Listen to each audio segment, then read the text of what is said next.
Friends, welcome back to my channel. जय श्री कृष्णा। महाभारत की कहानियां हम बचपन से सुनते आ रहे हैं। दुर्योधन अहंकारी और धर्मी था।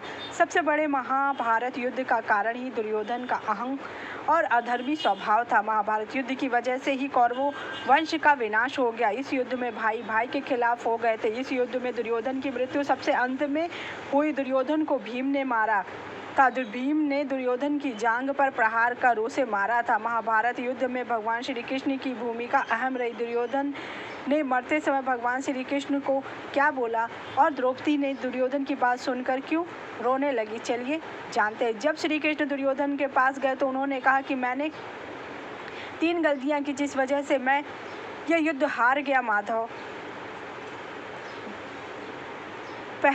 दुर्योधन की पहली गलती यह थी कि उन्होंने भगवान श्री कृष्ण को अपने साथ युद्ध में ना लिया। उन्होंने भगवान श्री कृष्ण को छोड़कर उनकी नारायणी सेना को मांगा। जबकि अर्जुन ने भगवान श्री कृष्ण को मांगा निहत्थे, तब भगवान ने कहा कि मैं तो निहत्था हूँ। तो फिर कहा आप निहत्थे हैं तो भी मेरे साथ ही। जबकि दुर्योधन ने मरते समय श्री कृष्ण को बोला, अगर मैंने नारायणी सेना की जगह आपको चुना होता तो आज इस अवस्था में नहीं होता, युद्ध जीत गया होता।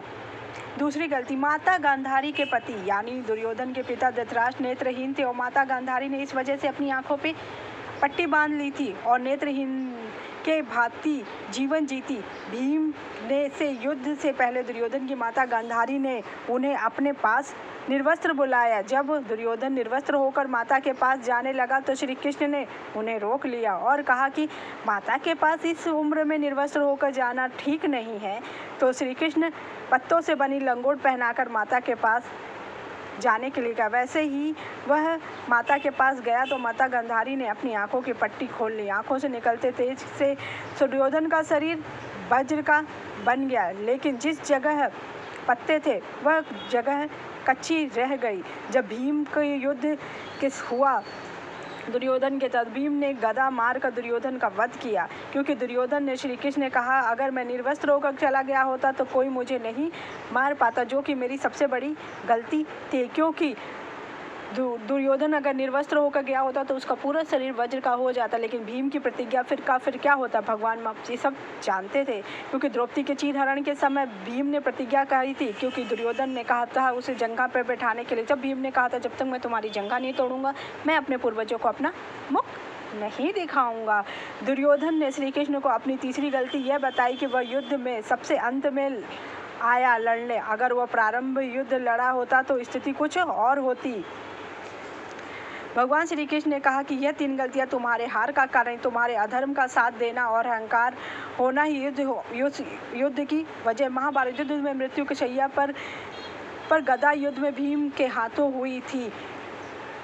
महाभारत युद्ध के 18वें दिन भीम और दुर्योधन के बीच युद्ध है। गांधारी ने दुर्योधन को वरदान दिया था कि उसका शरीर वज्र का हो जाएगा। श्री कृष्ण ने दुर्योधन की जांघ पर प्रहार करने को कहा। ये सब बातें सुनकर द्रौपदी को भी दुख हुआ। उसे यह देखकर दुख हुआ कि दुर्योधन जो एक शक्तिशाली योद्धा और राजा था अंततः हार गया और मृत्युशैया को प्राप्त हो रहा है। दुर्योधन के ये शब्द जो उसने श्री कृष्ण से कहे न केवल उसकी वीरता और पराक्रम को दर्शाते हैं, बल्कि यह भी दर्शाते हैं कि वह अपने कर्मों के परिणाम को समझता था। द्रौपदी को दुख हुआ जब दुर्योधन मृत्यु के बाद द्रौपदी से क्षमा मांगने के लिए क्योंकि आया, तब द्रौपदी को भी बड़ा दुख हुआ, क्योंकि वह ये सब नहीं चाहती थी। दुर्योधन की मृत्यु के समय उसका एकमात्र बचा पुत्र जब उसके पास आया तो उसने उसे धक्का दे दिया। क्योंकि उसे मालूम था कि वह खून से लथपथ है और उसका पुत्र बहुत छोटा है।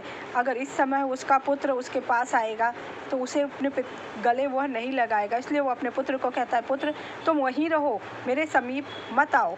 अपने पिता की गोद में बैठने के लिए गया, लेकिन पिता ने उसे अपने गोद में ना बैठा लिया। उसने दुर्जय से कहा। फिर उन्होंने लड़के को बालों को सहलाया और कहा कि वे विजेता है, मेरे बेटे, मेरे दुर्विजय, अब तुम्हें उनकी सेवा करनी चाहिए। पांडवों की यह तुम्हारे चाचा हैं, यह तुम्हें उनकी रक्षा के लिए सौंपता हूँ। और दुर्योधन रो पड़ा जब उसने सोचा कि वह पीछे क्या क्या छोड़ आया है।